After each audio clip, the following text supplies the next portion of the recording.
Bien, continúo entonces con la segunda parte para cerrar ya la unidad 1. Vamos a ver que, entrada la edad moderna, se suscitaron una serie de cambios, descubrimiento de América y la creación o la elaboración de varios elementos por el ser humano, como el telescopio, la brújula, la imprenta, ¿sí? La enciclopedia, entre otros, ¿no? Cambios que le dieron una cierta firmeza y una cierta seguridad, un cierto poder al ser humano. Y allí también otro de los hitos o hechos importantes fue que se pasó del trabajo artesanal al trabajo industrial, o sea, una actividad en mayor tiempo y en mayor cantidad. El surgir por primera vez de las industrias hizo que se convocara no solamente a hombres, sino también a mujeres y niños, suscitando toda una situación injusta de atropello. ¿Por qué? Porque vivían en condiciones totalmente inadecuadas, porque trabajaban mucho más de las horas que un cuerpo humano podía soportar y porque la paga no era adecuada al trabajo que se realizaba. Entonces allí vamos a ver que por primera vez, de manera formal se dice, aunque ya tenemos escritos anteriores, la Iglesia va a tener su intervención y va a sacar una carta encíclica llamada Rerum Novarum, acerca de las cosas nuevas, rerum, cosas novarum, nuevas, escrita en latín. Es una carta encíclica, ya les voy a comentar luego qué son los documentos. Allí se pide la Iglesia acerca de todos estos cambios que se va a dar sobre todo en las industrias, el surgir de las industrias, y cómo en realidad orienta, da principios, ¿sí?, al ser humano y le dice qué tan valioso es y la necesidad de formar cooperativas para defender sus derechos, o sea, cómo habla de justicia social en el mismo. Y es allí donde se dice que ese es el punto de inflexión o el momento desde el cual surge en la historia esta encíclica.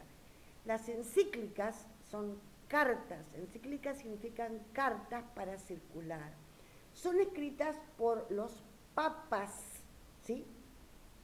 Mayormente están hechas en latín, su título redactado en latín, mayormente, ¿sí?, y obedecen a las primeras palabras con las cuales se introduce o se comienza a escribir esta carta. Por eso va a comenzar a hablar acerca de las cosas nuevas que están aconteciendo, ¿sí? Por eso Rerum Novarum. ¿Qué papa le escribe? El Papa León XIII en el año 1891. Entonces, si tuviésemos que decir cuál es el origen de la doctrina social de la Iglesia, edad moderna, casi principios de la edad contemporánea, con la revolución industrial, con la encíclica Rerum Novarum, con el Papa León XIII. Ya que saqué el tema de los documentos, vamos a ver qué documentos tiene la Iglesia para poder enseñar, docere, acuérdense de doctrina. Les había dicho de estas encíclicas, toda encíclica o toda carta está redactada por el Papa, cuyo título mayormente, como les decía, va en latín. También vamos a ver que hay diferentes tipos de conferencias episcopales. En mi mano tengo una, que es la tercera conferencia episcopal, ¿sí? ¿Y qué significa episcopal? Son reuniones de obispos que se van reuniendo en distintos lugares o distintas agrupaciones de diferentes países que los aglutinan para ver cuáles son las problemáticas específicas. Por ejemplo, el documento de Puebla son obispos de América del Sur, ¿sí?, que se reúnen para analizar ciertas situaciones específicas, ¿no? Bien, vamos a ver que se trata de la evangelización, dice, en el presente y en el futuro de América Latina. Los obispos reunidos en México, Puebla, por eso se llama Conferencia Episcopal de Puebla o Documento de Puebla, en el año 1979. Esto ya es un documento escrito por los obispos, porque obedece episcopal a reuniones de obispos. Luego los otros documentos que tenemos es el concilio. Los concilios vamos a ver nosotros que son, tal vez no se vea con claridad por la oscuridad de la tapa.